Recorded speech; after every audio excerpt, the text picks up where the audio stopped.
దేవుని నామకే మహిమ కలుగును గాక. ప్రభువైన యేసు క్రీస్తు నామములో నా శుభాభివందనాలండి. ఎలా ఉన్నారు? బాగున్నారా? దేవుని మహాకృపను బట్టి మీరందరూ కూడా బాగుందరు గాక. దేవుడు అట్టి కృప మీకు అనుగ్రహించును గాక. ఆమేన్. రాండి, ఈ పునరుద్ధ ఆదివారమున దేవుడు మనతో మాట్లాడుతున్న మాట విని బలపడి శక్తిని పొందుకొని దేవుడు నామకు మహిమకరముగా లోకములో నడుచుకుందాము గాక. ఆమేన్. రాండి, పరిశుద్ధ గ్రంథములోంచి సమూయేలు గ్రంథము మొదటి గ్రంథము 3వ అధ్యాయము 3, 4 ఈ 2వ వచనాల్లో ఒకసారి చదువుకుందాం. రండి.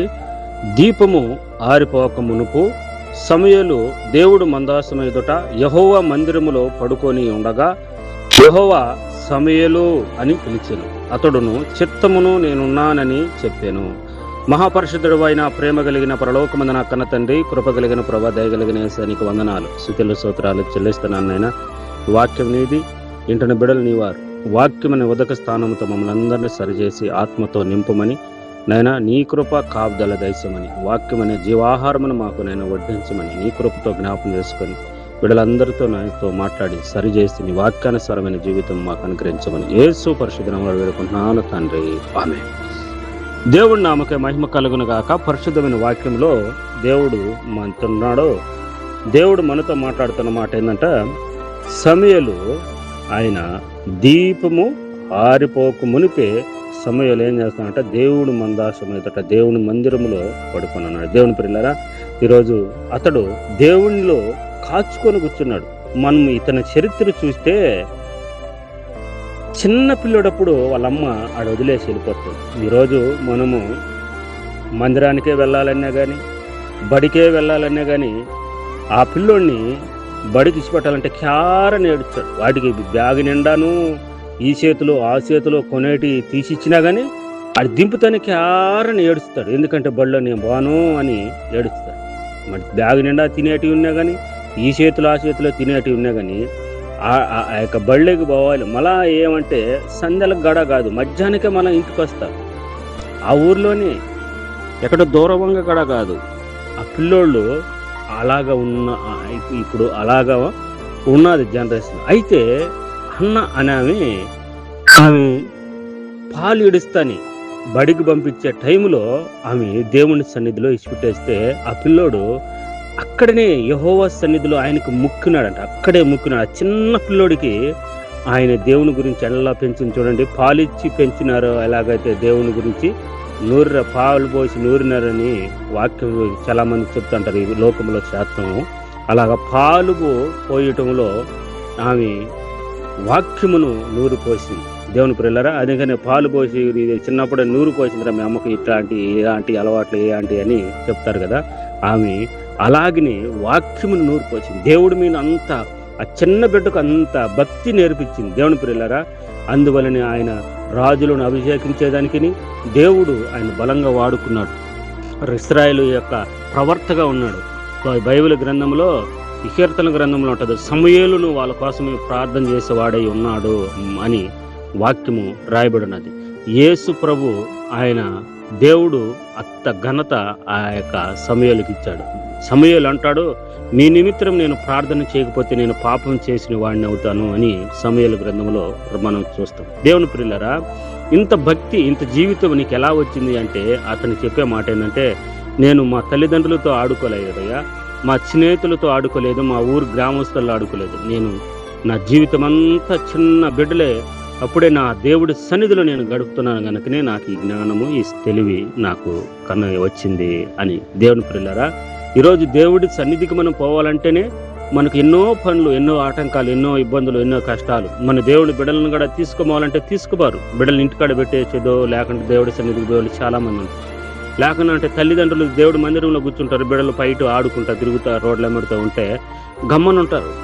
అయితే ఈ తల్లి చేసిన పని ఏంటంటే, చిన్నప్పుడే దేవుడిని గురించి ఆయన పరిశుద్ధమైన వాక్యమును ఆమె పాలలకు బదులు వాక్యాన్ని నూరు పోసింది. దేవుడు సన్నిధిలో ఆయన మోకరించాడంట. నువ్వు ఇక్కడే ఉండాలయ్యా అంటనే ఆయన మోకరించి ఆయనకు నమస్కరించాడంట. దేవుని ప్రియులారా, తల్లిదండ్రులు ఈరోజు మనం ఏం నేర్పిస్తున్నామో బిడ్డలకు మనకు అదే వస్తుంది. మనం ఏ మార్గంలో మనం బిడ్డలను పెంచుతున్నామో ఆ మార్గంలోనే పెరుగుతారు. దేవుని ప్రియులారా, దేవుణ్ణి పరిశుద్ధమైన వాక్యానుసారమైన జీవితాలు ఉండాలి. చిన్నప్పుడే దేవయ్య ప్రార్థన చేయరా, దేవునికి ప్రార్థన చేసుకునేది అలవాటు నేర్పించాలి. దేవుని ప్రియులారా, వాళ్ళు వాళ్ళ జీవితాన్ని మార్చుకోగలుగుతారు. దేవుని పిల్లలు ఎప్పుడైతే మనం దేవుడిని పాదాల చెంతకు బిడ్డలు తీసుకురాలేకపోతామో ఆనాడు వాళ్ళు మనకు కన్నీళ్ళే, కష్టాలే, ఆ యొక్క శోధనే మనకు మిగిల్చి మనం దుఃఖపడతాం. ఎందుకు ప్రభువా నాకు ఈ పని చేశావయ్యా, ఎందుకయ్యా నన్ను ఇంత శోధనలో పెట్టావయ్యా అని మనం అడిగితే ఆయన అంటాడు, నీ ప్రపంచం వల్ల నువ్వు ఈ మారి చేశావు. నా సన్నిధిలో వాళ్ళని తెచ్చేస్తే నేను వాళ్ళను ఈరోజు నేను పట్టుకుందును కదా. నువ్వు ఈదలమ్మడితో వీళ్ళు ఇసిపెట్టేసినావు.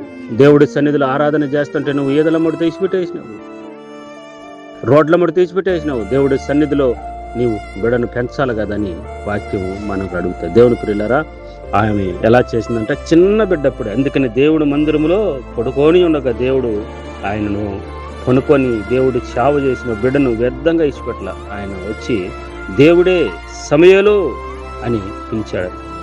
దేవుని ప్రియులారా, ఈరోజు మనల్ని కూడా అలాగా పిలిచాలంటే దేవుని సన్నిధిలో మనం గడపాలా. దేవునికి ఎప్పుడైతే మనం దేవుని సన్నిధిలో గడుపుతామో, ఎప్పుడైతే దేవుని సన్నిధిలో మనం నిలబడతామో, మన జీవితాలు కూడా ఆయన పిలిచి మనలో ఆయన బిడ్డలుగా అంగీకరిస్తాడు. దేవుని ప్రియులారా, ఒకసారి ఆలోచించిన సమయాలు అతని జీవితంలో దేవుని కాడే ఆయన ఎదటే, ఆయన పాదాల ఎదటే నేర్చుకుని ఆయన పాదాల ఎదటే పెరిగినవాడు. ఈరోజు మనం కూడా అలాగ పెరిగితే దేవుడు ఆశీర్వాద పాత్రలాగా మనం ఉంటాం. రాండి ప్రార్థన చేసుకున్నాం. ప్రేమ కలిగిన పరలోకమందు నా కన్న తండ్రి, కృప కలిగిన ప్రభా, దయగలిగిన యేసయ్యా నీకు వందనాలు. అవునైనా సమయలు నాయన రాజులను అభిషేకించేదిగా ఇశ్రాయేలుకు ప్రవర్తగా నీవు అతను ఎన్నుకున్నావయ్యా. ఎందువలన అంటే అతడు నీ సన్నిధిలో కనిపెట్టుకొని ఉన్నాడు. నీ సన్నిధిలోనైనా నీ సన్నిధిని నాయన ఇసిపెట్టుకున్నానైనా ఆ బిడ్డ ఉన్నాడు. దాన్ని బట్టి నువ్వు ఎన్నుకొని ఆ బిడ్డను వాడుకున్నావు. ఈరోజు మేము కూడా నాయన నీ సన్నిధిని దూరం చేసుకుని ఇష్టానుసారమైన జీవితాల్లో ఉండవు మమ్మల్ని వాడుకోమని అడుగుతున్నావు. మమ్మల్ని ఎందుకయ్యా దూరం పరిచినావని అడుగుతున్నావు. కానీ నీ సన్నిధిని ప్రేమించలేని వారం కదయ్యా, నీ సన్నిధిని దూరం చేసుకునే వారం కదయ్యా.